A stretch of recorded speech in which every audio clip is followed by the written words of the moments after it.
His house is. He's got drawers. Melted clocks? Yeah, He gave us a tour. Cloth. I mean, they're not even framed by the Salvador Dali. They're just like things. I'm not a big fan of his. No. Oh no. It's just, the art world's nonsense. Well, after I saw that thing, how it all works, I don't know what to think. It's just they just randomly choose one person who they decide is going to be worth a bunch of money, exactly, and they all just start outbidding each other so they can say that they own it.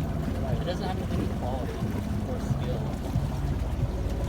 They're not even enjoying the art. They're just buying it as, I guess, investment. And it's also just a place to park. I mean, it's a place to park their money and then also show off. Jesus, look at her. She's almost taking all the red off that watermelon. You ever want watermelon? Are you done?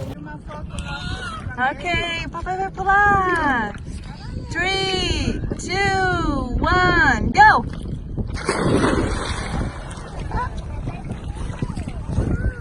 Woo!